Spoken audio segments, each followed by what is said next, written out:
Hey guys, what's up? It's LiQWYD86, and today I'm taking a look at the GS812 by Redragon. Of course, I do a lot with Redragon sometimes, and this is definitely one I wanted to take a look at because they looked like they were going to be really awesome. And they're good for what they are, but we'll get into that a little bit more into this video. If you've been interested in these speakers, I'm going to go over them in a little bit of detail here to hopefully help you out. This may be one of their better audio approaches that Redragon has really ever taken. I think out of all the speakers I've listened to, these are probably the better ones, and that may or may not say much to you. It just depends. A thing I can never get behind, though, is going to be captive cables, of which there are on both these speakers. On the left channel, there's a USB that's a captive cable in the back of it, and on the right channel, they have a captive split 3.5 for both going to microphone and headset. You're unable to remove these and have a nice clean look, or use your own if you had some stylized opinion about how you wanted it to look. All of the controls for the speakers are going to be located on the right channel speaker cabinet. There's a manual volume knob, a manual bass knob, a button for lighting, a button for Bluetooth swap mode, which essentially just means going to Bluetooth so you can connect to a phone, laptop, things of that nature. There's a pass-through for the mic headset and the 3.5mm standard, and below that is the USB input for the captive split cable from the left channel that is required for both power and lighting. Despite the appearance of looking like a good bassy, hefty speaker that they just appear to be, there's definitely a little bit missing in the low-end range. Now, I turned the bass all the way up to 100. I've got it cranked, and I still feel like it's only just right there at that point of being bassy enough. I'm not somebody that loves a lot of bass, too. I don't know if that tells you anything. I know some people really love to crank a subwoofer up and just have obnoxious amounts of bass. I just like to have that full boominess of a sound, especially if it looks like it's going to deliver such a boomy sound. But the best way I could find to compensate for the average listening experience that I enjoy is to turn the bass all the way up on these. I'm quickly going to crank out a sound test for you here, too. I'm using a beautiful song called Walking by an artist named LiQWYD, and I'm going to compare it with another speaker set that I think is in the weight class on multiple levels of in the same weight class. I'm going to be using the Bestison SR02s, which I think are phenomenally great speakers for what they are, and I'm going to compare that with a sound to sample here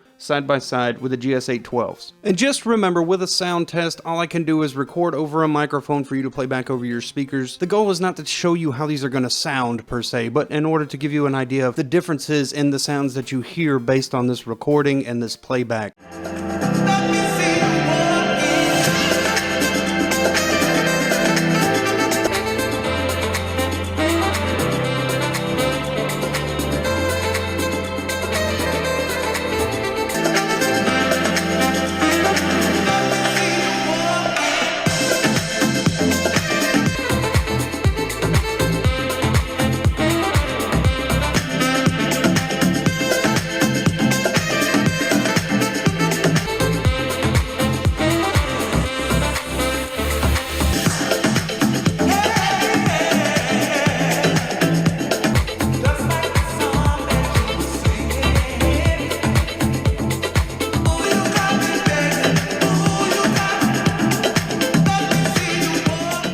Now, considering this is a comparable weight class, I will say that I've always thought the Bestison SR02s punched well above their weight class, so in all fairness, they are pretty incredible speakers for what they are. But I figured it'd be a good benchmark comparison to compare these two speakers together. The speakers are all enclosed in a kind of pressed wood, faux wood cabinet, and each speaker has 4 felt feet on the bottom, which means they kind of slide around a little bit on the desk, so if you knock it a little bit, it's easy to move it from its orientation, especially considering how light they are. The left channel is 990 grams, and the right channel is 1.3 kilograms. Moving on to the lighting modes, going back to that lighting mode button, the lighting modes are a bit limited, but not so bad. They can be turned off entirely with a long press if you don't want any lights on whatsoever, and there is a cycle, a wave, and a static color. There's also a sound activated light mode. Pro tip on the cycle one, if there's a static color you want, you turn it on cycle, and in my example here, I wanted purple. I just waited for it to cycle through to purple, and then you depress the light button again, and it'll set that as your static color. So look, at the end of the day, I really think these are actually pretty nice little speakers that Redragon's put out. Some of the best ones that they've put out in their own speaker lineup. If you're going to choose a Redragon speaker, it would be my recommendation to choose these. I'd say they're nice little speakers to have, but at 21 centimeters tall, they're actually pretty tall for what they are. If you're looking for something a little extra for your aesthetic setup, these should go nicely with it. Anyways, guys, I hope this was somewhat helpful and useful to you, and I hope you took something away from it. I'll see you guys in the next video I do. Have a great day, night, whatever it is.